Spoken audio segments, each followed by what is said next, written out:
কি হতে যাচ্ছে দেশে, মানে নির্বাচন নিয়ে কি হতে যাচ্ছে, নির্বাচন হবে কিনা এই সন্দেহ তো চারিদিকে ছড়ায় পড়ছে। এর কোনো পরিণতি চিন্তা করলে গা হাত পা ঠান্ডা হয়ে যাওয়ার অবস্থা আর কি। যাই হোক, জিনিসটা আটকে আছে এখন যে জায়গায় সবচেয়ে কঠোর ভাবে, যে জায়গায় সেটা হলো ইলেকশনের আগে গণভোট হবে কি হবে না।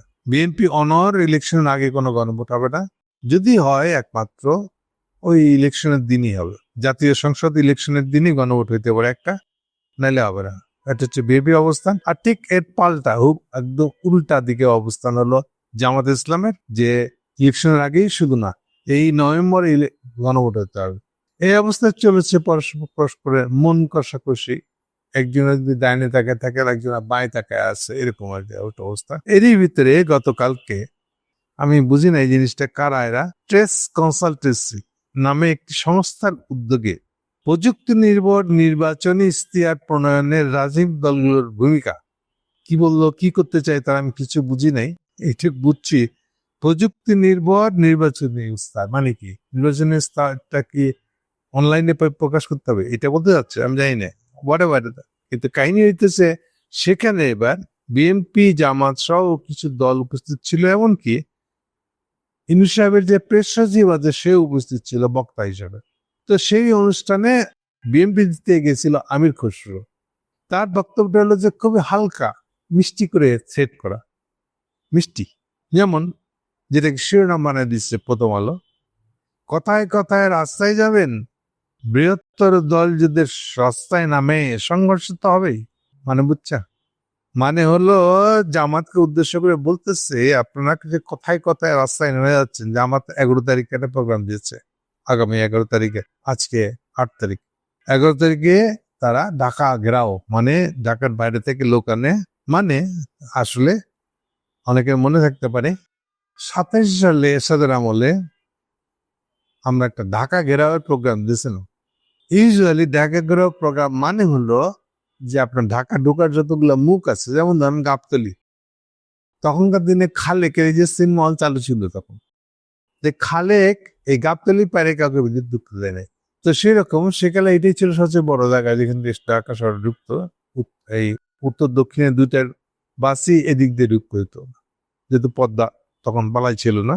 সোজা কথা, এটার মানে হলো যে ঢাকা ঢুকতে দেবো না, এইটা নিয়ে একটা বিশাল হইচে মারামারি শুরু হয়ে যায় ইউজুয়ালি। তো এটা তো ইনু সরকার, তাকে সে মূলত থাকবে জামাতকে বাধা দেওয়ার, তারপর সে এইসব দিকে খুব লিবারেল থাকতে চায়, একটা লিবারেল সরকার, যাতে আবার ইউএনের হিউম্যান রাইট কমিশন তাই কোনো খারাপ কথা না বলতে পারে, ফলে সে বাধা দিবে না অনুমান করছি। আর বাধা না দিলে এরা কি শহরে ঢুকে চুপচাপ বসে থাকবে আমরা জানি না। তবে এটা নিয়ে এইবার আমি খুশি বলছেন কথায় কথায় যদি আপনি রাস্তায় যাবেন, এখন অন্য দলও যদি তার প্রতিবাদে আবার রাস্তায় যায়, মানে জামাতের প্রতিবাদে যদি এবার বিএনপিও রাস্তায় যায়, তাহলে কি হবে, সংঘর্ষ হবে না? বৃহত্তর দল, নিজের কথা বলছে, বৃহত্তর দল যদি রাস্তায় নামে এগুলোর প্রতিবাদে সংঘর্ষ হবে। এই জন্য কি আমরা শেখ হাসিনাকে বিদায় করেছি? কি সাংঘাতিক কথা, বিএনপি শেখ হাসিনাকে বিদায় করেছি, বাবারে বাবা, আসলেই তো কঠিন প্রশ্ন এটা। সো এই কথাগুলো যখন উনি বলতেছেন তখন ওনার পাশে কিন্তু জামাতের প্রতিনিধিও বসে আছে, জামাতের প্রতিনিধি শুনতেছেন। এবার আসল কথাটা আসে, বিএনপির অ্যাকচুয়াল পজিশনটা কি। রাজনৈতিক দলগুলোকে বিশ্বাস করতে হবে, যতটুকু ঐক্যমত হচ্ছে ততটুকু, অর্থাৎ আমরা বিএনপি যতটুকু রাজি হচ্ছি অতটুকুই সবাইকে মানতে হবে। কথা বুঝেন, কিন্তু শুনে কিন্তু মনে হচ্ছে যতটুকু ঐক্যমত, কিন্তু যতটুকু ঐক্যমত মানে আমরা বিএনপি যতটুকু রাজি হয়েছি, বাকিটা সবাইকে। আর একটা কথা বলছে, এটা তো আমি প্রায় বলি না, এই লোকটার নাম হলো ম্যান্ডেট খসরু। আন্দোলন করার আগে নাকি জনগণের পারমিশন নিয়ে আসতে হবে, ইলেকশন করে পারমিশন যদি দেয় তাহলে আপনি আন্দোলনে যেতে হবে। যেমন এখানেও সেই ম্যান্ডেট খসরুর মতন কথা করতেছে, যদি গণভোট করতেই হয়, বলতেছেন উনি, আমির খসরু বলতেছেন যদি গণভোট করতে হয় তাহলে বাংলাদেশের বর্তমান সংবিধান অনুসারে জনগণের ম্যান্ডেট নিয়ে, এই যে দেখেন, জনগণের ম্যান্ডেট নিয়ে সংসদে এসে সংসদে পাশ করার পরে সেই বিষয়গুলো নিয়ে গণভোটে যাওয়া যেতে পারে। দেখেন কি দাঁড়ালো, তো সংসদ কি জনগণের রায় নাকি দলগুলোর রায়? বোঝা গেল।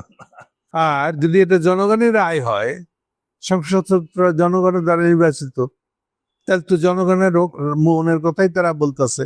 তো তাইলে এবার আগে সংসদে পাশ করে নি, এরপর আবার গণভোটে যাওয়ার দরকার নেই। কোনটা হলো? একবার জনগণের রায় আবার গণভোটে এই সংসদে পাশ করলো, পাশ করার পর আবার গণভোটে দিতে আবার জনগণের কাছে, এটা মানে কি? এই হলো ম্যান্ডেট খুশির বক্তব্য। ও সবকিছু করার আগে ম্যান্ডেট চাই। খালি একটা প্রশ্নের উত্তর আমার কাছে মিলে না। এই যে তারা 21, 22, 23 3টা বছর ধরে আন্দোলন করছে হাসিনা আমলে, তো তখন কি তারা আন্দোলন যাওয়ার আগে ম্যান্ডেট রেখেছিল? পাবলিক কি তাকে ম্যান্ডেট দিয়েছিল রাস্তায় গিয়ে আন্দোলন করার জন্য হাসিনার বিরুদ্ধে? এইটার উত্তর কিন্তু আমি তার কাছ থেকে পাই নাই। মানে আন্দোলন করতে গেলে আগে এলো সংসদে, আগে সংসদ থাকতে হবে, সংসদে পাশ করে আনতে হবে, তারপরে যদি সংসদে পাশটা হয় তাইলে সেই আপনি আন্দোলনে যেটা, তাহলে কি হলো? কিছু হলো না আসলে। এনিওয়ে, তাহলে দুই পক্ষকে এরকম ভাবে টিজ করছে, পরস্পরকে ও দোষী আমি দোষী না, এরকম ঠেলাঠেলি হচ্ছে। আরেকটা কথা খালি বলে রাখি যে এর পাল্টা কোন ধরনের আলোচনায় যেতে রাজি না বিএনপি, সেটা জানাই দিয়েছে। এই অবস্থায় এই ধরনের ঠেলাঠেলি চলতেছে। এখন এর পরিণতি কি হবে? ইনডাইরেক্টলি কথা দাঁড়ালো যা আমির খুশরু বলতেছে, তার কি সংঘর্ষ হবে না? ইয়েস।